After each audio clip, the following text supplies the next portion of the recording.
Hey everyone, welcome back to another online battle. We've got myself playing the High Elves versus Raklinus as the Lizardmen. He did rush me in this at the very beginning. I ended up having to quickly make my army. That's why you can see I've got so many chevrons on my army.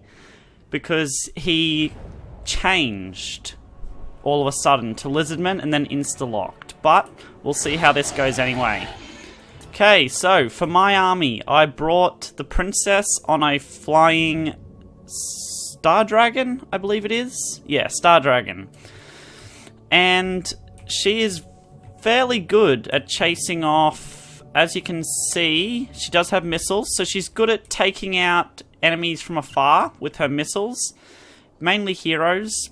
And you can also bring her in on her dragon, and she's quite strong in melee because of that. So, I brought quite a heavy front line for the to verse the Lizardmen. I have Phoenix Guard, two Phoenix Guard, two, as you can see there, two Phoenix Guard, a Swordmasters of Hoeth, and then on the left here I have two lots of Spearmen. I probably should have put the Spearmen on the other side, but I thought that's what had happened, but I didn't check it. Silly enough. Then we brought a Mage of Light for her Net of Amentok and also Banishment, so that we can lock down particular units, and then also if they've grouped up, we can get rid of them quite easily with a nice Banishment. So we've got quite a strong front line here, and they are backed up by a nice line of archers and two lots of Lothran Sea Guard. They would generally be used to protect the flanks of the archers. Once again, I think I didn't place them quite correctly, but it ends up working out fine for us anyway. So we're trying, generally with this army build, you're trying to have the Lothran Sea Guard protect the flanks of the archers in order to stop any cavalry getting to them. The Lizardmen have brought quite a cheap army and quite a large army. So it was a little bit different. They had flanks of Cold One Spear Riders on the right and Feral Cold Ones on the left. Their front line was quite cheap, actually. Skink cohorts and a couple Saurus warriors with shields. They also have some Saurus spears on the flanks in order to stop some cavalry by the looks of it. Oh no, they did actually bring some Temple Guard as well. I didn't see that. So they have gone infantry heavy and only one large. I was expecting a couple more large. That's why I brought the Phoenix Guard.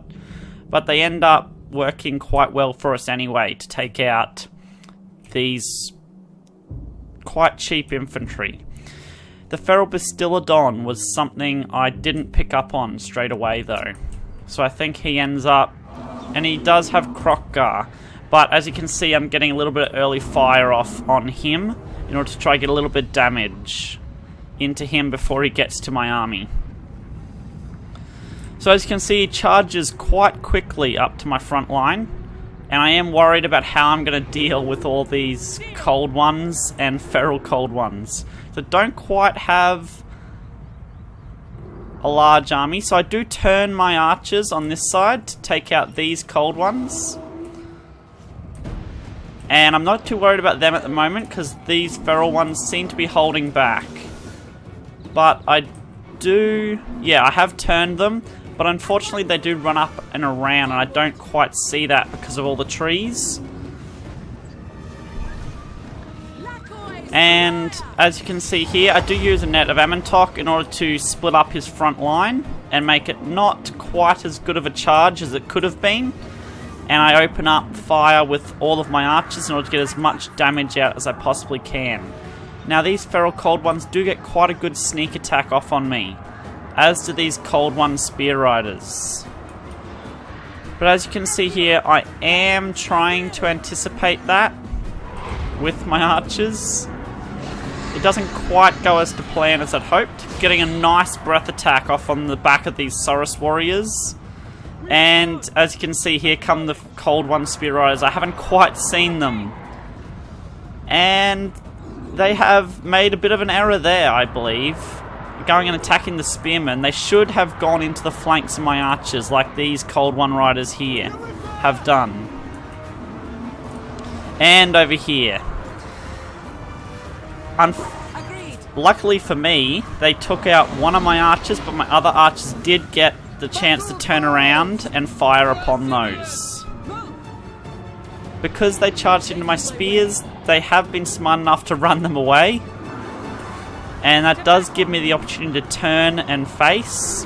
I do draw back a Phoenix Guard too, which helps out quite considerably into take out a number of these cold ones and try and protect my flanks as much as I possibly can. Over here, these spearmen are doing what I wanted them to do. Just hold everybody in place for as long as I can. I didn't use my princess to quite as much effect as I should have. She should have been getting down into the backs of these warriors, but unfortunately... Okay, I am chasing off somebody with them, but that's not... Should have been trying to help out a bit more, maybe with these Phoenix Guard. Crockgar should not have been left in a fight with these Phoenix Guard. So he would have been getting absolutely demolished by these Phoenix Guard, as you can very well see. He should have gotten them out as quickly as he possibly could. This did end up quite a scrappy fight, but these Phoenix Guard did end up protecting my Light Wizard and also saving a couple of my archers, which ended up winning me this battle. So drawing back those Phoenix Guard was good. I probably should have left those spearmen maybe on the flanks and the sides to help protect those archers, seeing all of those cavalry. But I did have enough of them left in order to chase them off. He did do quite well at disrupting my back line though.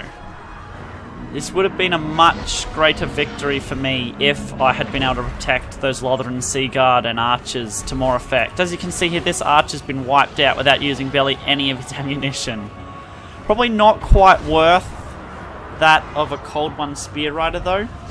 Cold One Spear Riders do cost just a little more than a $300 archer. But he did need to take care of them because of that. And because of that, he wasn't able to get into the rear of my Phoenix Guard, and he didn't quite have enough magic either. In fact, he didn't have any magic.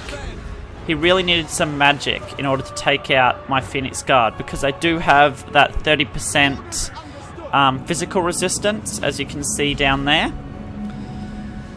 Meaning that they are quite a tanky unit. And that ends up being the end of the Lizardmen there.